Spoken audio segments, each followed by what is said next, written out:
I believe there's enough data out there to say active learning is the only way that people learn. According to the modern theory of learning, there is no such thing as passive learning. You must actually use the active component of your brain, and that's active learning. Active learning is where you're actually doing something with the knowledge. It's the engagement of the brain. It is not taking notes, it's not listening to a lecture. It is taking the data and creating a new concept or solving a new problem.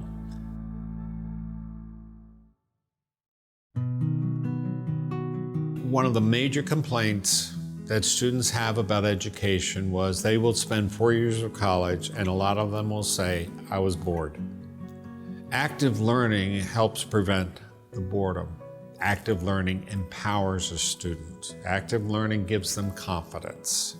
So instead of approaching learning as something boring and a dread, they will approach it like it might be hard, but I can get through it and it feels so good at the other side. And so it will benefit, especially once we become more and more international. Because in the active learning process, you really have to adopt the path by which they learn. They might take one path or another path, but they're going to have to learn it. But I don't tell you how you're going to get there. That's where a lot of professors misjudge active learning. They think we tell them how to get there. All I'm doing is equipping them to think. And at the end of the day, they get to think more. And so they become lifelong learners. The challenge of active learning is for professors to give up control and trust that students can learn. It is one of the most scariest things I ever did, is just to trust that students can learn. Because most students are strategic learners. Imagine coming to the classroom and you're immediately put into a group of people you do not know. You already know that Dr. Dave never answers questions. And he jokingly says, if he was in college, he wouldn't take Dr. Dave either, because you have to learn and you have to work. So the active learning environment is extremely scary. And my role is to help them learn. To help them learn, I have to get to know who they are. I have to know where they've come from, what their challenges are, and I have to be able to diagnose what they're not saying to me by observing some of their behaviors in their learning process. The active learning environment requires a lot of interpersonal interactions in a classroom. You have to really be able to suss when a student is learning, when they're faking learning by copying others or mimicking your words.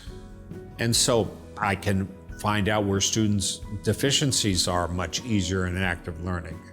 I don't make as many mistakes of guessing what is wrong. I actually find out what is wrong. It has allowed me to see their frustration, but it's also allowed me to see their joy when they do learn. At the end of the course, you see great smiles on their face.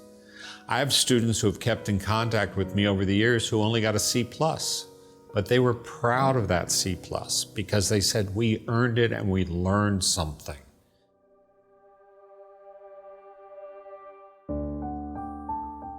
The learning environment I create is called POGLE. It's the philosophy I use for active learning, a model of classroom design. There's many different paths you can take for active learning. I have chose this path. In the POGLE philosophy, it's called process-oriented guided inquiry learning. So there's two parts, the process and the learning. Well, we focus on the process of learning, and part of the process of learning that's very important is teamwork. We learn better if we have an environment around us of learning. So in this environment, I have small group work. They've done studies that for learning communities, groups of 4 is the best number. And you notice the nice thing about my room is they have tables of 4, so they're working in very convenient, positive environment. But to prevent the one person doing the work and the other 3 sitting around doing nothing, they all have their roles. You notice that I have these little cards, place cards with the roles on it. So only one person goes to the board, that's the presenter, so that's his or her role.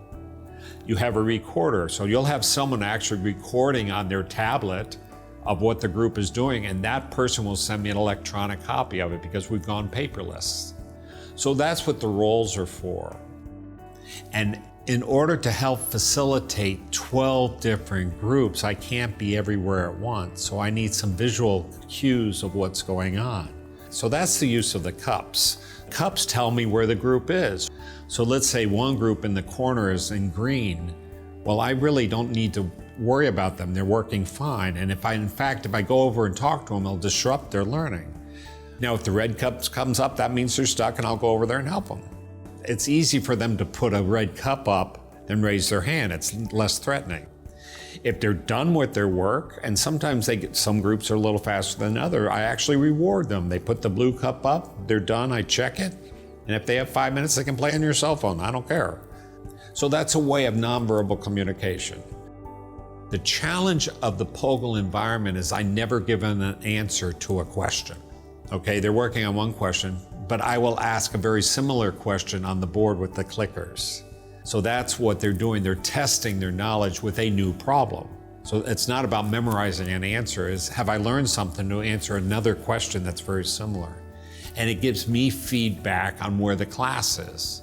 And it gives them a chance to see if they're struggling. And the nice thing about the clickers is they really vote as a group.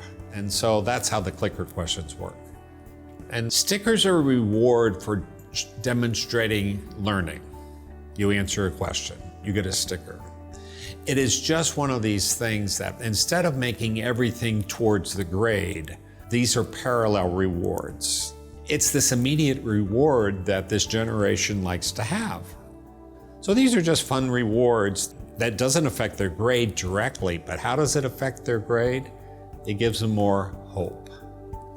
And I call that, if I cannot bring you a good, easy course, at least I bring you hope. My whole course is based around hope and motivation. We have fun in the class. We bet for clicker questions. It's just about creating an environment, because a lot of the problems with teaching chemistry is it's boring and it's so threatening. So let them laugh some, let them have fun. That's what all these things are for. And that's really the role of the professor, is to create an environment where students can learn. My gift was I was the first person to go to Oregon on the Oregon Trail. I tend to be the one going up the valley when everybody's saying you can't do it, and ignoring them and doing it anyway. So maybe that was my role, is for all the travels, I've been all over the world. It brought me here to Adelphi to just show active learning is possible. It can be done.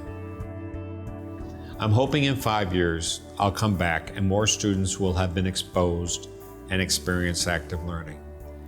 Because I want to see the smile on their face when they graduate from Adelphi University that my friend who is a kindergarten teacher sees on the face of his students when they enter his class.